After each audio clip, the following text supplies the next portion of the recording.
right, in this video we're going to learn how to calculate Pearson's correlation coefficient in Excel. And before we do that, let's just talk about the equation just a little bit. Here it is. It should go from potentially -1 all the way to +1.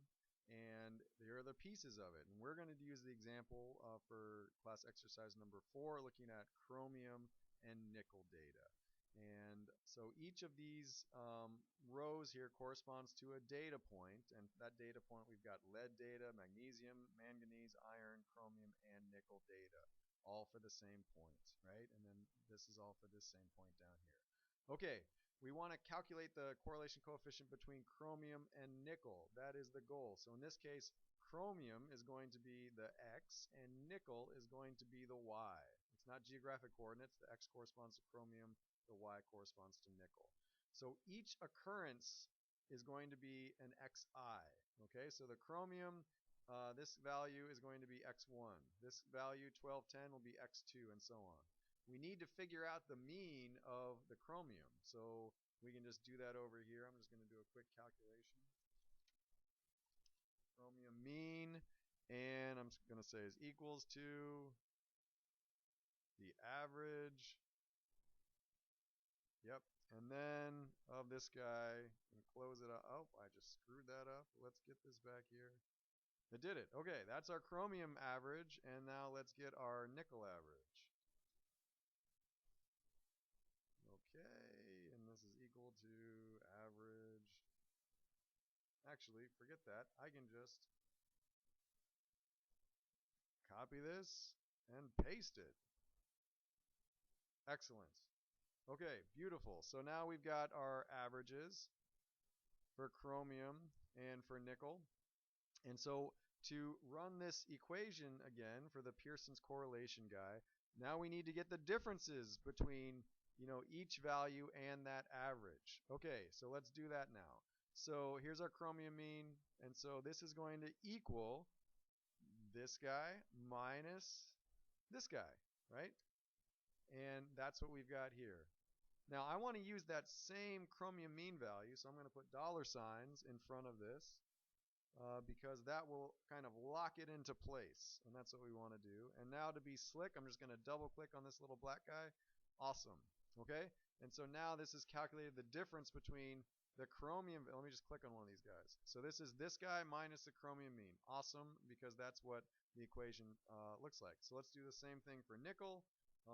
Is equal to, this is the difference, this guy minus this guy over here. Let's lock it in.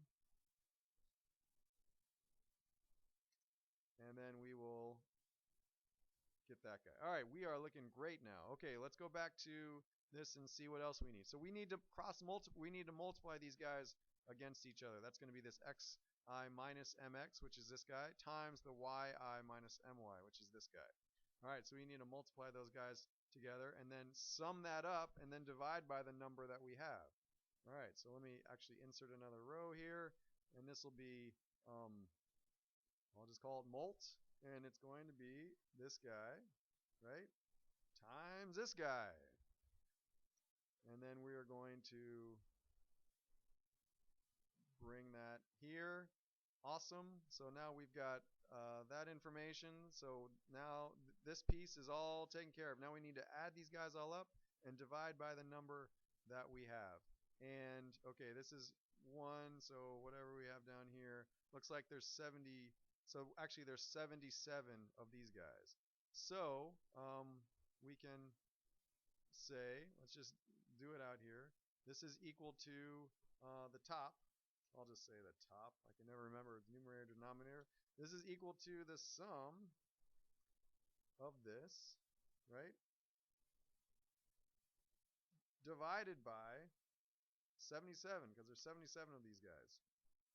All right, did I do that properly? I hope so.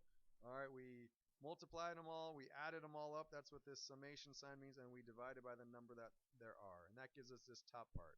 Now we need to divide that by the product of the standard deviation of x and the standard deviation of y. So let's quickly calculate that.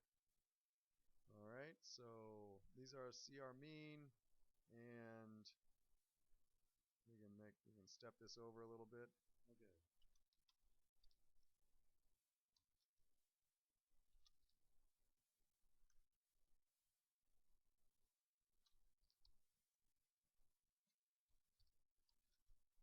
So there are different standard deviations. This is for population or for a sample. We can use the population guy. It's fine. And it's of the original data set. So this is a chromium.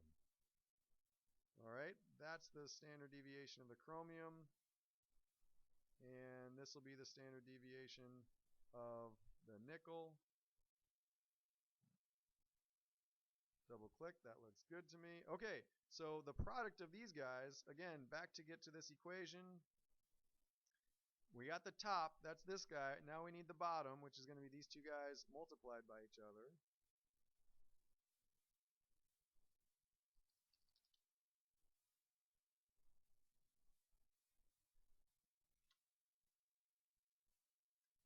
And we're almost there, and so this is equal to this guy divided by this guy, and bang!